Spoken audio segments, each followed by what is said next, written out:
Biblias en la segunda carta a los Corintios.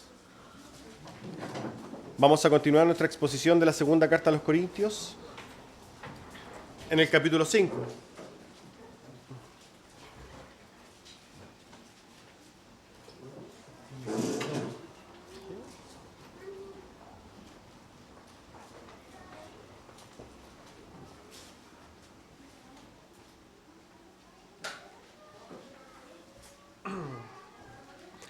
Vamos a estar leyendo entonces 2 de Corintios capítulo 5, versículos 1 al 5. Dice así la palabra del Señor. Porque sabemos que si nuestra morada terrestre, este tabernáculo, se deshiciere, tenemos de Dios un edificio, una casa no hecha de manos, eterna en los cielos. Y por esto también gemimos, deseando ser revestidos de aquella nuestra habitación celestial. Pues así seremos hallados vestidos y no desnudos. Porque asimismo, los que estamos en este tabernáculo gemimos con angustia, porque no quisiéramos ser desnudados, sino revestidos, para que lo mortal sea absorbido por la vida. Mas el que nos hizo para esto mismo es Dios, que nos ha dado las arras del Espíritu. Amén. Toma asiento. Amén. Hermanos, antes de pasar a la exhortación de este sermón, recordamos nuestras actividades. El día miércoles tenemos nuestro culto de oración. Están invitados a orar. Es necesario que la iglesia ore. El día viernes también tenemos estudio bíblico. Estamos haciendo un estudio hermoso del libro de los Salmos, así que también están cordialmente invitados el viernes a las 8 de la noche. Y hoy día, entonces, guardando este glorioso día del Señor. Amén. Adicionalmente a eso, les comentamos y recordamos que el próximo domingo es un día muy especial para nosotros, porque tendremos bautismos. Próximo domingo 30 tendremos bautismos nosotros como iglesia, así que también están cordialmente invitados, tanto obviamente ustedes y las personas que se van a bautizar, que también puedan invitarnos a sus familiares. Es también una oportunidad para poder predicarles el Evangelio. Y obviamente también añadimos a estos avisos que hemos abierto también nuestro proceso de membresía para las personas que quieran entonces dar este paso a la membresía, se puedan acercar a hablar conmigo. Eso obviamente de manera interna y personal. Dicho eso, vamos al sermón del día de hoy. El título del sermón, como ya lo vieron publicado, es Un anhelo celestial. Como ustedes pueden ver claramente, estamos comenzando a analizar este capítulo 5 de la segunda carta a los Corintios. Pero nunca se nos debe olvidar que la escritura, la Biblia, no fue escrita ni con capítulos ni con versículos, ¿cierto? Era una lectura continua. Entonces, para poder contextualizar, y esto siempre nos sirve para introducir un nuevo capítulo, es importante mencionar el hecho de que no podemos olvidarnos de las palabras anteriores. Ya en el capítulo 4, el apóstol Pablo venía hablando, ¿no?, de la salvación, en el capítulo 3, de la salvación, luego empieza a hablar del Evangelio como tal, de que en los creyentes la luz del Evangelio resplandece, en los no creyentes el Evangelio no nos brilla. También empieza entonces el hablar del sufrimiento del cristiano, cómo él empieza a sufrir por amor a los creyentes. Y él empieza también a decir y a entender mediante esto de que la mortificación de la carne, el sufrir por el Evangelio, es algo que nos sirve, que nos ayuda. ¿Por qué? Porque el hombre interno va renovándose todos los días. Y hay que ir matando, podríamos pensar, el hombre exterior. Ahora, termina el apóstol diciendo entonces que él sufre por la iglesia, está dispuesto a sufrir en su carne, está dispuesto a morir por el Evangelio, porque él tiene una forma de entender la vida misma, una forma de mirar. Él mira cosas que en general los hombres no miramos. El apóstol Pablo nos deja claro al terminar el capítulo 4, que su visión está en las cosas que no se ven, en las cosas eternas, en las cosas celestiales. Y quita su vista de las cosas que sí podemos ver. las cosas terrenales. Todo esto nos sirve de contexto para poder introducirnos, ¿no?, obviamente, al capítulo 5 y entender por qué el apóstol Pablo sigue hablando de estas cosas. Vamos entonces al primer versículo. Versículo 1. Porque sabemos que si nuestra morada terrestre, este tabernáculo, se deshiciere, tenemos de Dios un edificio, una casa no hecha de manos, eterna en los cielos. Como vemos, el apóstol Pablo comienza con un porque sabemos. El apóstol Pablo establece una certeza, ¿cierto?, que está acompañada por un porqué. Él entonces empieza a decir que lo que ha hecho anteriormente, que lo que acabamos de descubrir, lo que acabamos de describir, su vida de fe, ¿cierto?, su entrega al evangelio, su sufrimiento, estar dispuesto a morir, todas estas cosas las hace, ¿cierto?, porque tiene una certeza. La certeza del apóstol Pablo es que él tiene una casa no hecha de manos, una casa eterna en los cielos. Eso es algo que él tiene claro. Ahora, antes de poder quizás ir a hablar de esta certeza, vamos a hablar del por qué él habla de que tiene una certeza. Ya lo tenemos claro en el capítulo 4, pero también aquí lo establece. Y él pone un razonamiento, un supuesto.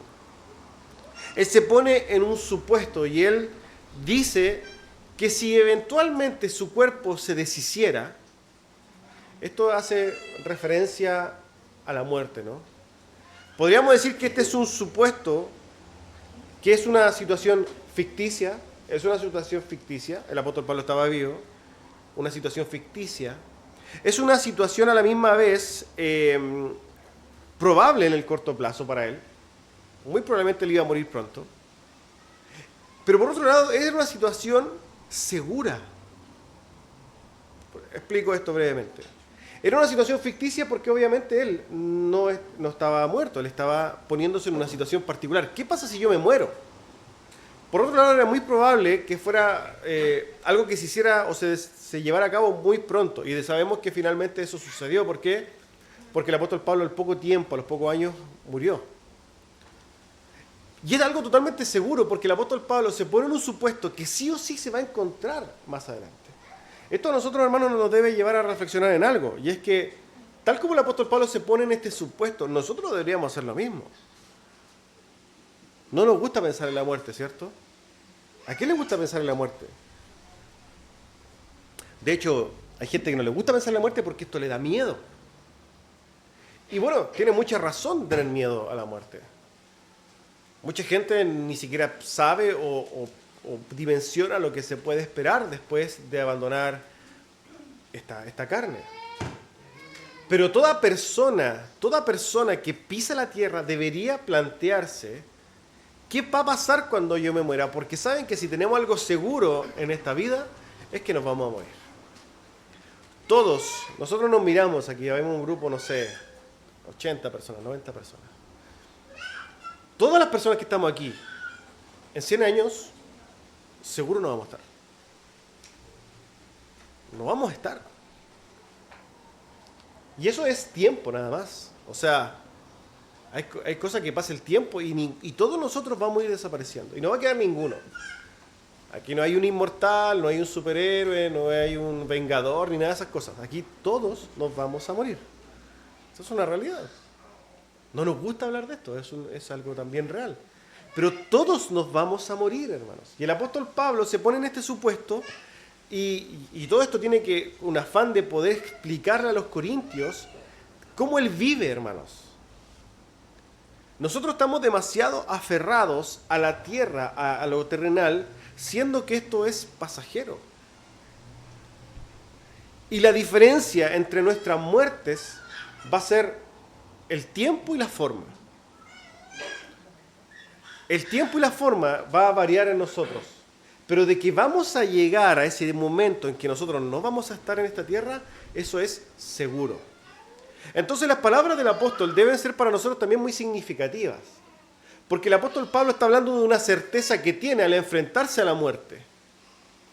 Ahora, yo quizás también le pregunto, ¿cuál es su certeza al enfrentarse a la muerte? El mundo no tiene certezas cuando se enfrenta a la muerte. De hecho, nosotros salimos a predicar y ¿qué va a pasar después? No, que voy a dormir eternamente, o yo voy a hacer esto, o pienso que, va a pasar esto. Algunos jugando dicen me voy a ir al infierno como si fuera un chiste. Pero eso es una realidad muy grave, hermanos. O sea, es muy importante. De hecho, la visión que nosotros tengamos de ese tiempo, de la muerte, va a determinar quiénes vamos a ser nosotros en la tierra. Debe determinar qué vamos a hacer nosotros en la tierra. Y esto es muy simple, hermanos. La gente que no piensa en lo que va a suceder en la muerte y el más allá, vive sus vidas como verdaderos pajaritos. No le interesa nada. Pero aquel que piensa en la muerte y piensa en lo que va a suceder en ese tiempo que se va a transformar en la eternidad, va a pensar muy seriamente en las cosas que va a hacer en la tierra. Ahora, el apóstol Pablo claramente está poniendo en relieve el hecho de que él tiene una certeza respecto de lo que va a pasar en el momento en que él se muera. Y por tanto, como él tiene una clara certeza de lo que va a suceder cuando él muera, él dice, yo voy a actuar de una manera. Y esa manera de actuar, claramente la ha establecido en los versículos anteriores, en el capítulo 4, donde él está dispuesto a llevar una lucha muy importante. La batalla de la fe. Y está dispuesto a entregar su cuerpo, a ser destruido. ¿Por qué? Porque él está pensando en esa situación, en el tiempo de la muerte. Y no solamente en el tiempo de la muerte, porque aquí el apóstol Pablo utiliza dos términos que son de alguna manera comparativos. Si nosotros vemos el texto, él dice, por un lado existe este cuerpo, este tabernáculo, y utiliza esa palabra a propósito, tabernáculo terrenal.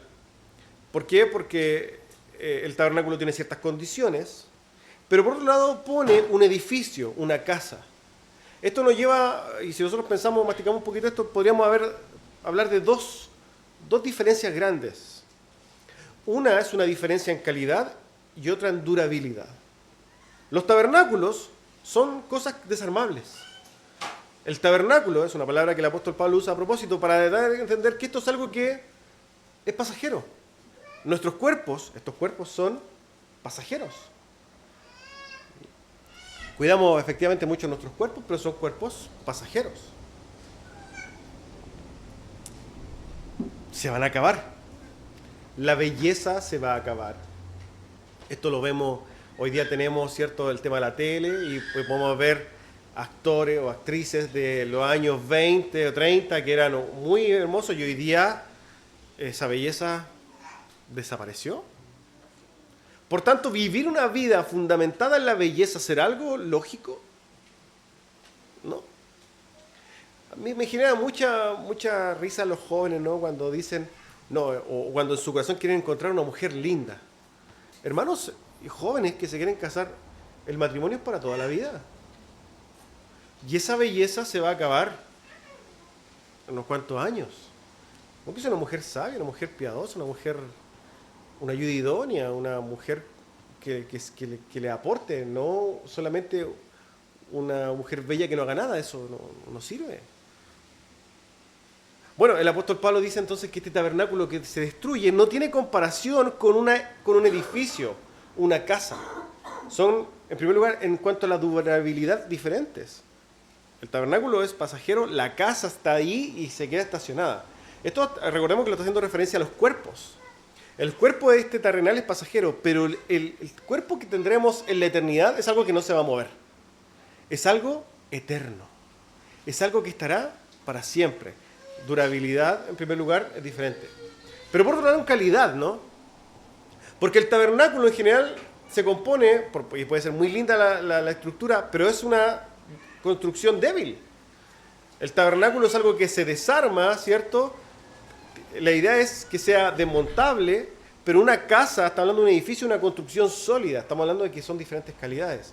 Y nosotros sabemos también, por medio de la Escritura, que estos cuerpos con los que cargamos, son débiles, se enferman.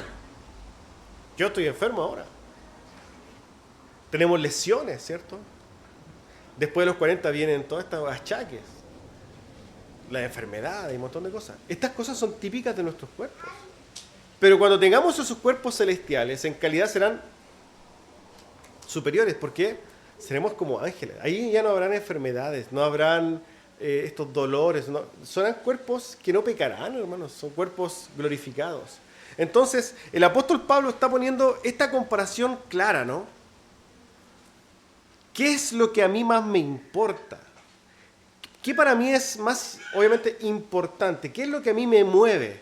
Este cuerpo terrenal, una vida terrenal, cosas terrenales, o poner mi enfoque, mi esperanza, mi gozo, mis expectativas en la vida eterna, en lo celestial. El apóstol Pablo sigue diciendo lo siguiente, versículo 2. Aquí vamos a ver qué es lo que piensa el apóstol Pablo. Dice, y por esto gemimos. Versículos 2 y 3. Por esto gemimos, deseando ser revestidos de aquella nuestra habitación celestial, pues así seremos hallados vestidos y no desnudos. El apóstol Pablo manifiesta que él en esta carne gime. Esto a nosotros nos da a entender de que hay un dolor, ¿no? Hay una como desesperación. Hay una especie de frustración, podríamos decir. Hay un anhelo de poder estar en esa carne. Hay un anhelo en el corazón del apóstol Pablo de poder estar en esa morada, de estar en esa condición.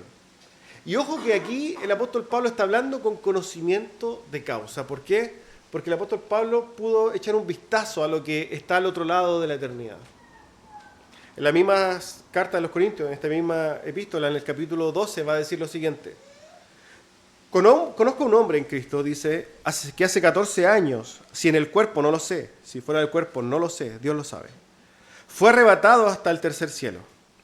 Y conozco al tal hombre, si en el cuerpo o fuera del cuerpo no lo sé, Dios lo sabe, que fue arrebatado al paraíso, donde oyó palabras inefables, que no le he dado al hombre expresar. De tal manera me gloriaré, pero de mí mismo en nada me gloriaré, sino en mis debilidades.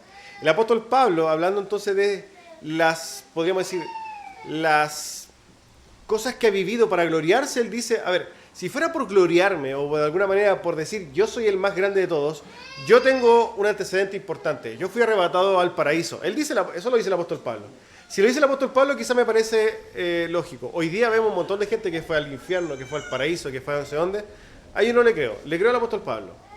¿Por qué? Porque de hecho el apóstol Pablo dice, lo que yo vi ahí fueron cosas que ni siquiera puedo contar, no las puedo decir.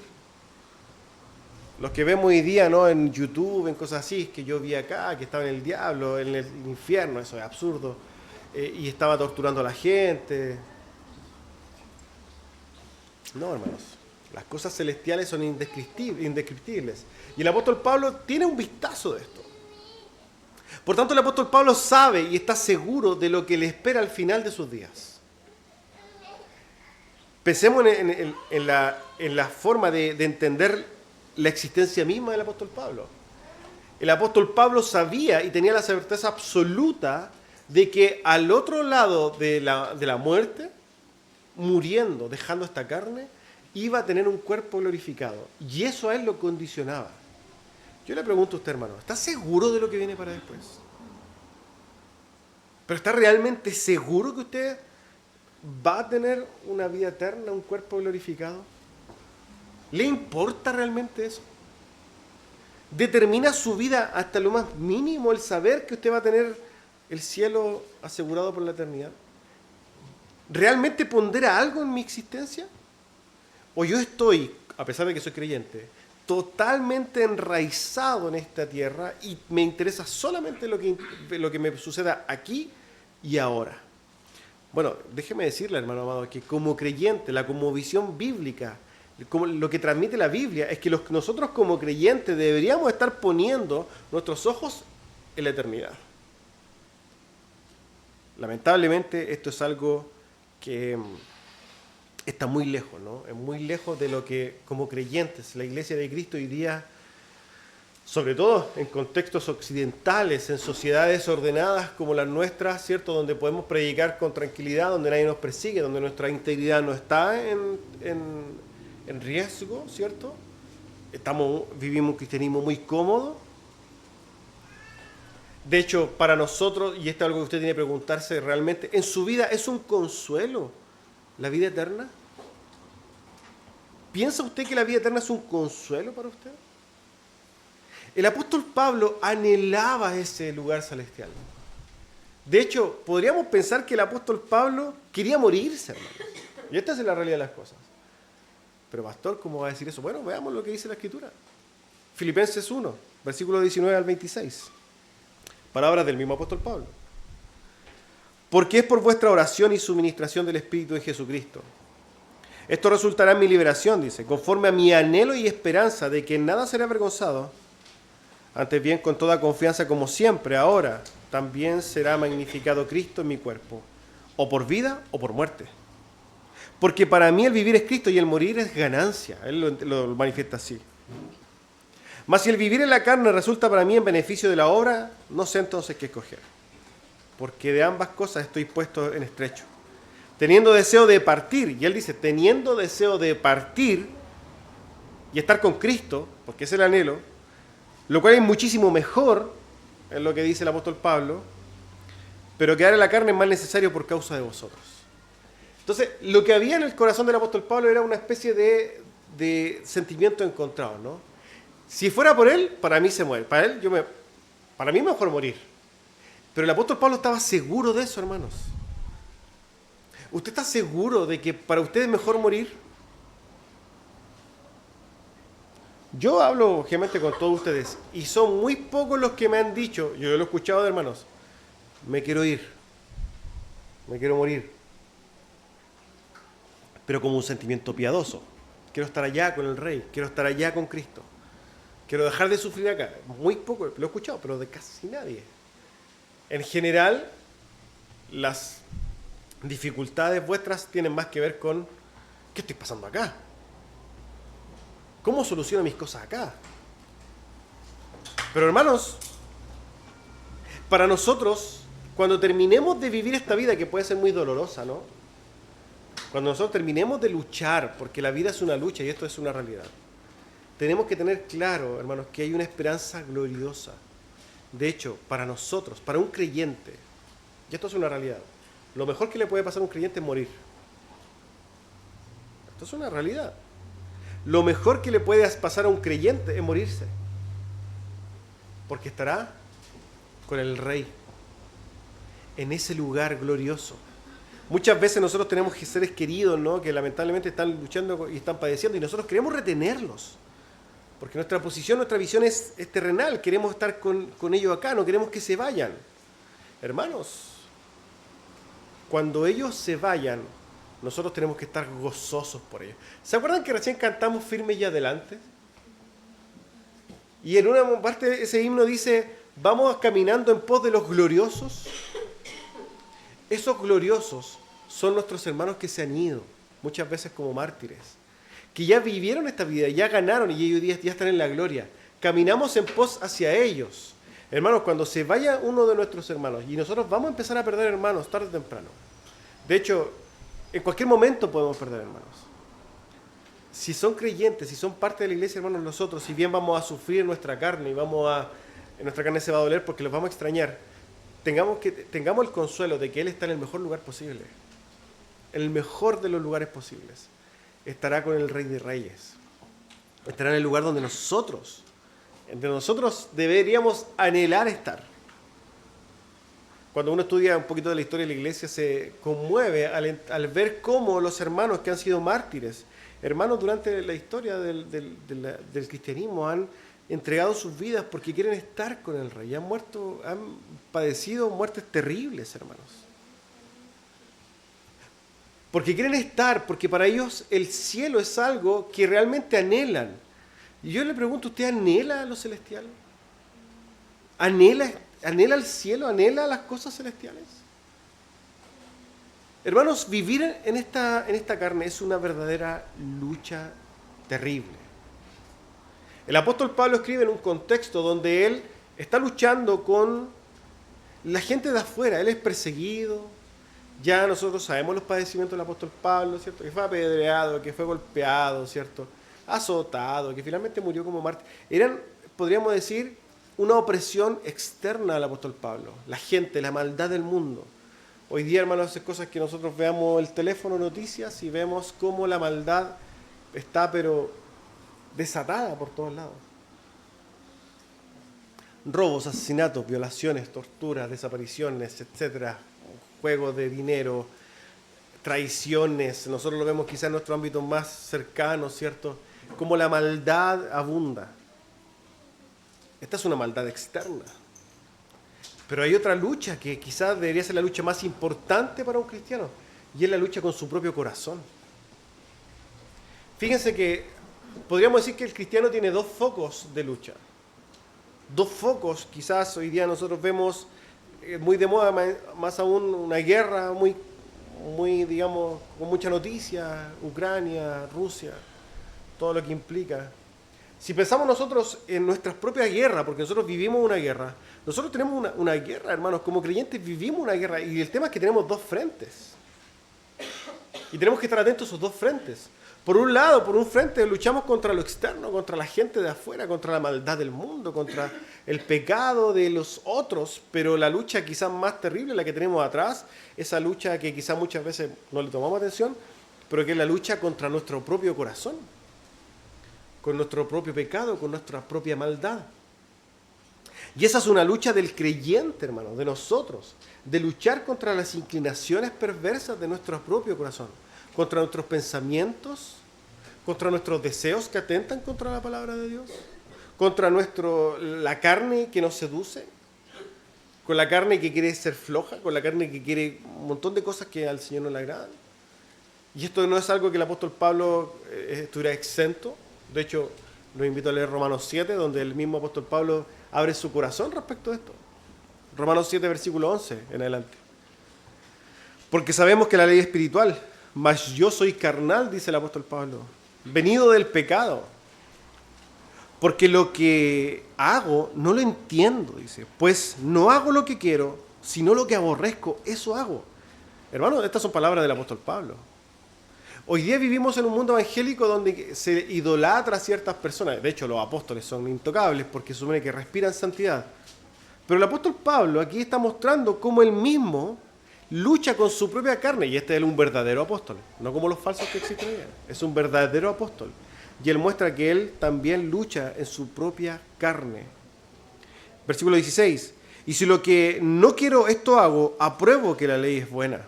De manera que yo no soy yo quien hace aquello, sino el pecado que mora en mí. Y yo sé que en mí, esto es, en mi carne, no mora el bien. Porque el querer el bien está en mí, pero no el hacerlo. Porque no hago el bien que quiero, sino el mal que no quiero, eso hago. Y si hago lo que no quiero, ya no lo hago yo, sino el pecado que mora en mí.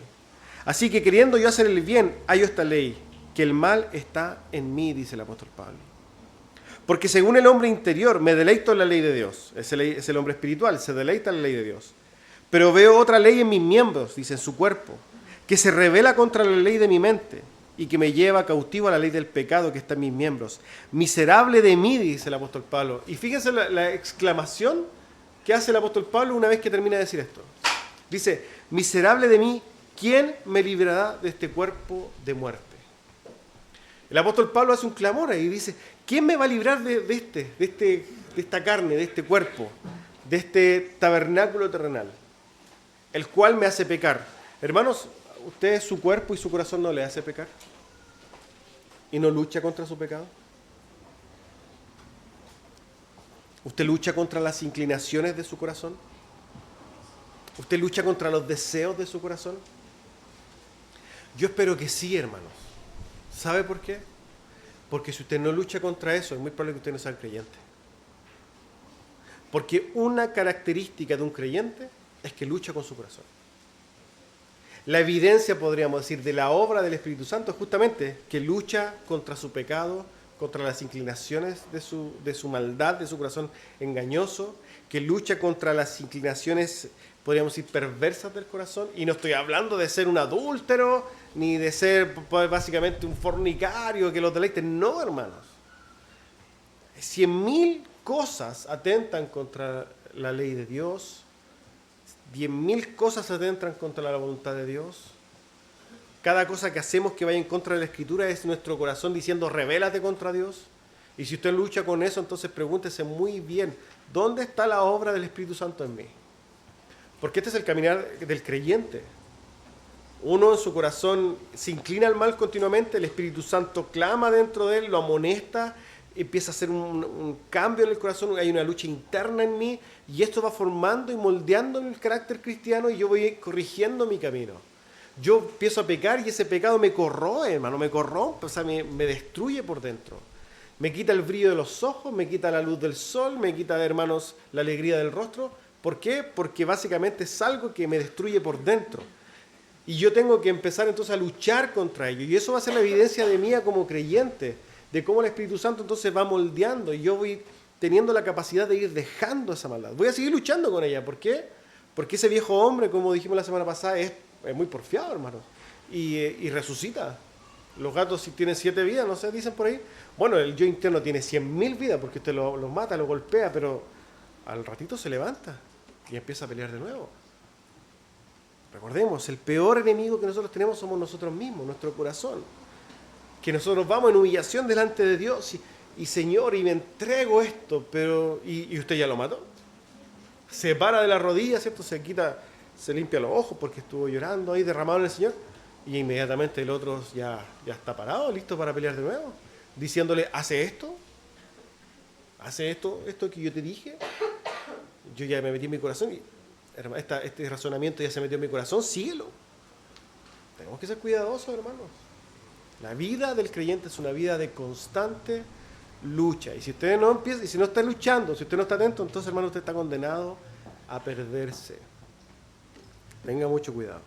Ahora bien, el apóstol Pablo está gimiendo, entonces, gimiendo, ¿por qué? Porque él quiere dejar de luchar, hermanos. La vida esta de una batalla continua es agotadora. Esta vida es desgastante cuando uno la trata de vivir espiritualmente, ¿no? Y el apóstol Pablo dice, quiero dejar de luchar, quiero estar allá. Mi alma, mi corazón gime por estar en la presencia del Altísimo y dejar de luchar en este tabernáculo. Versículo 4, miren lo que dice el apóstol Pablo. Porque asimismo los que estamos en este tabernáculo gemimos con angustia, porque no quisiéramos ser desnudados, sino revestidos, para que lo mortal sea absorbido por la vida. Lo que está diciendo el apóstol Pablo ahora es quizás una acentuación de su gemir, ¿no? Hay un gemido con angustia, hermanos. Esto marca, podríamos decir, el verdadero carácter cristiano. El apóstol Pablo está dando a entender que él, en esa lucha que lleva en esta carne, él sufre. Porque anhela lo celestial. Anhela ese lugar donde ya no va a luchar. Dentro de los himnos también cantamos uno de los tantos himnos donde se dice ahí que cuando nosotros lleguemos al cielo, la lucha al fin cesará. Y esto es una gran noticia, hermanos. Nosotros luchamos en la carne, luchamos con muchas cosas. Pero cuando muramos, vamos a dejar de luchar. Se acaba la guerra. De ahí es todo bien, todo gloria, todo precioso. Hoy día en nuestro corazón hay desesperación, hay una necesidad por esa santidad que no logramos alcanzar, ¿cierto? Hay un anhelo en nuestro corazón, ¿cierto? Lamentablemente nosotros clamamos muchas veces con angustia, ayúdanos, Señor, para poder caminar en esto. Luchamos contra nuestro corazón. Hermanos, el apóstol Pablo muestra cómo él también gime por esto. Muestra toda su humanidad, ¿no? Y él habla en plural, él dice, nosotros clamamos. No dice solamente yo clamo, como si fuera el único apóstol Pablo, el único que clama por estas cosas. No, clamamos. Podríamos pensar que él habla, él y sus colaboradores, pero es extensivo a la iglesia de Cristo. La iglesia de Cristo clama, porque realmente anhelamos ser revestidos. Y este revestidos es una referencia clara a estos cuerpos glorificados. Una mudanza, ¿no? Podríamos decir, un nuevo envoltorio, un nuevo envase. Bueno, pero no solamente el envase, todo. El apóstol Pablo en la primera carta a los Corintios nos dice, ¿no?, que es necesario que esto mortal sea cambiado, sea transformado en algo que realmente apunte a la vida eterna, que pueda tener connotaciones eternas. Recordemos que en el cielo no entra carne ni sangre, ¿no? Estos cuerpos no van a entrar al cielo nunca. Menos, obviamente, porque son pecaminosos. Pero cuando nosotros seamos glorificados, cuando el Señor venga, hermanos, seremos transformados y nuestros cuerpos ya no van a luchar con esa maldad, sino que seremos revestidos de la santidad de Dios. Este cuerpo mortal se vestirá de vida eterna. Hermanos, esta es la esperanza del apóstol Pablo. El apóstol Pablo está diciendo, y recordemos el contexto, yo voy a luchar por la iglesia de Cristo, yo voy a entregarme al sacrificio cristiano, yo voy a estar dispuesto a morir por mis hermanos, por la obra de Dios, por la iglesia de Cristo. ¿Por qué? Porque mi tesoro no está en la tierra, mi tesoro está en los cielos. El anhelo del apóstol Pablo es celestial. ¿Vemos, hermanos, la forma en que el apóstol Pablo entiende la vida? La Escritura está ahí para que nosotros, obviamente, seamos confrontados por ella. Entonces, hermanos, quizá el ejercicio de cada uno de nosotros, los que somos expuestos a la palabra, es, bueno, ¿dónde está mi tesoro? ¿Dónde están mis luchas? ¿Dónde enfoco entonces mis energías? ¿Dónde yo realmente encuentro mi tesoro y mi paz? ¿Dónde yo encuentro, podríamos decir, la plenitud dónde encuentro mi esperanza? No, es que yo voy a ser feliz cuando mi esposo sea el esposo que yo quiero que sea. Eso nunca pasará. Yo voy a ser feliz, voy a tener el gozo y la paz cuando mi esposa sea la esposa que yo quiero que sea. Eso tampoco va a pasar. Cuando mi hijo haga tal o cual cosa. Hermanos, la Escritura relata que el ojo del hombre nunca se cansa de ver. Cuando nosotros alcanzamos una meta, queremos otra inmediatamente. Es una realidad. Compramos una bicicleta, ya queremos la moto. Eso es una realidad. Compramos la moto, ya queremos el auto. Y así sucesivamente hasta que ya no hay techo. Nosotros, en nuestro corazón pecaminoso, siempre vamos a querer más y más cosas y más cosas. Pero ¿saben por qué queremos más y más y más cosas, hermanos? Porque no estamos mirando donde debemos mirar. Porque cuando hablamos de que tendremos todas las cosas en Cristo Jesús, es que ya no hay más. Y esa esperanza es una esperanza segura para los creyentes.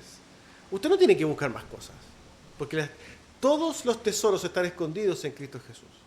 Todas las riquezas posibles están en Cristo Jesús. No busque más. La esperanza de los creyentes está en los cielos, hermanos. Ahí nosotros encontraremos, ahí está la plenitud del gozo, ahí está la plenitud de la paz, del contentamiento, ahí está la plenitud de todas las cosas en Cristo Jesús en la eternidad. Ahí está mi consuelo, ahí está mi razón de vivir, ahí está mi esperanza, ahí está mi fortaleza, ahí está en los cielos. Pero hermanos, la condición de los creyentes de la iglesia es que hoy día está mirando el auto que tiene, hermanos, y que tiene una homocinética mala, y eso le destroza la vida. Hermanos, ¿de qué tipo de fe estamos nosotros viviendo? Estamos haciéndonos un daño mirando la fe así. Siendo que la fe bíblica y lo que nosotros encontramos en todos los relatos bíblicos, en el testimonio no solo de Cristo, sino que de los apóstoles que entregaron su vida por la fe, de los mártires que hemos dicho, y un montón de hombres que hasta el día de hoy mueren por la fe, es porque su tesoro está en los cielos, hermanos. Y esos hombres están en gloria hoy día, los que han padecido por la fe, están allá.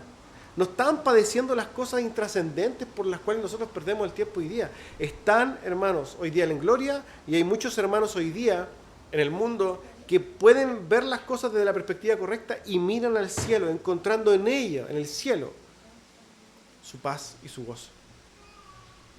El apóstol Pablo termina diciendo en el versículo 5, más el que nos hizo para esto mismo es Dios, quien nos ha dado el arra del Espíritu Santo. El apóstol Pablo entonces dice, bueno, alguien nos hizo para esto. ¿Qué es esto? ¿Para qué nos hizo? El apóstol Pablo está dando a entender que alguien nos hizo, obviamente, para que vivamos estas vidas, pero para llegar a un término, a un fin, a la eterna comunión con Dios en los cielos. El que ha determinado la vida de los creyentes para terminar sus vidas en gloria es Dios. Romanos 8. A los que conoció, a estos mismos, ¿cierto?, los llamó, y a los que llamó entonces, los justificó y a los que justificó los glorificó, hermanos. El plan de Dios para los creyentes ha sido orquestado y lo define Dios. Y ahora ojo con esto, porque el apóstol Pablo está diciendo que la seguridad de esa redención y comunión eterna con Dios no depende de nosotros, sino que depende de Dios. Nadie nos quitará ese galardón, hermanos. Nadie nos quitará la gloria eterna. No hay quien nos separará del amor de Dios. De hecho, lo que sigue diciendo Romanos 8 después es esta pregunta. ¿Quién nos separará del amor de Dios? Y empieza una descripción, ¿no? Tribulación, angustia, hambre, persecución, espada, muerte. ¿Alguien nos separará del amor de Dios? Nada, dice. No hay nada que nos pueda separar de Dios. Ninguna cosa creada. Y ojo que nosotros somos creación. Ni siquiera nosotros podemos separarnos del amor de Dios. No hay nadie que pueda separarnos del amor de Dios. Y el apóstol Pablo entonces dice, el que nos hizo para esto, el que nos da la seguridad de Dios, quien por lo demás nos ha dado el arras del Espíritu Santo.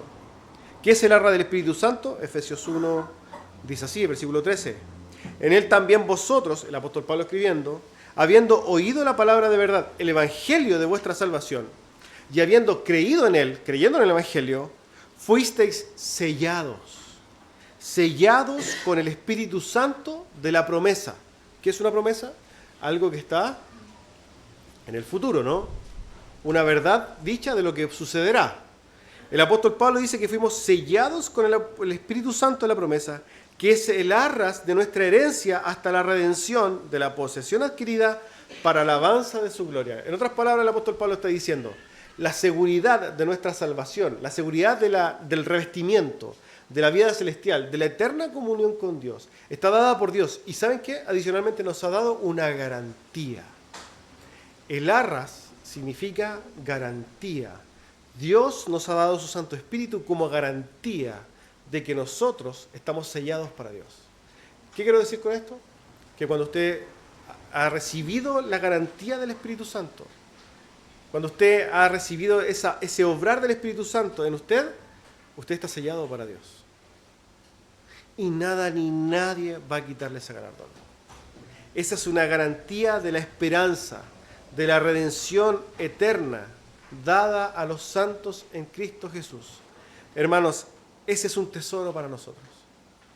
Cuando nosotros vemos en nuestras vidas y padecemos muchas veces, luchamos contra nuestra carne, padecemos por nuestras inclinaciones, nosotros peleamos contra nuestro corazón, pero vemos la obra del Espíritu Santo. Sepamos, hermanos, que ese es el mover de Dios en nuestras vidas para asegurarnos, para darnos esperanza de que estas cosas se van a terminar y vamos a estar en los cielos.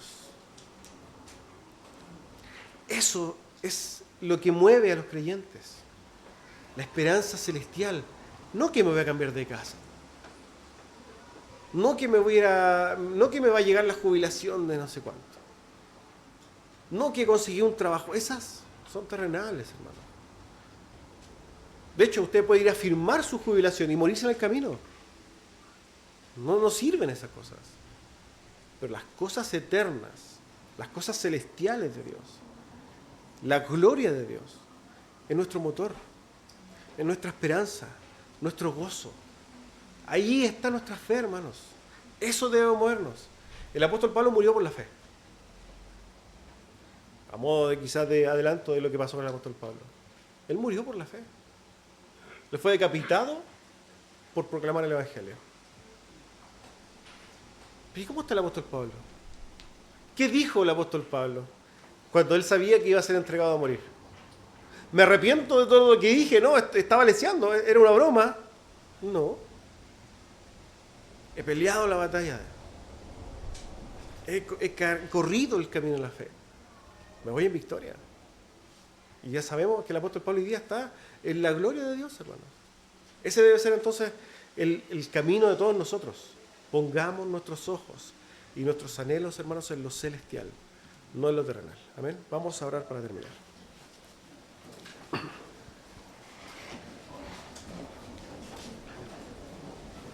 Padre glorioso, damos gracias, Señor, por este tiempo en el cual podemos ir a su palabra, escudriñar en su escritura y ver los tesoros preciosos que usted tiene para nosotros. Ayúdenos a poner nuestros ojos en el cielo, Señor. Que nuestra esperanza, nuestra paz esté en sus verdades, en esas promesas gloriosas que usted ha impreso en esta palabra, en su palabra. Le damos gracias, Señor, por poder mirarla y entenderla, Señor. Le damos gracias en el nombre de Jesús. Amén.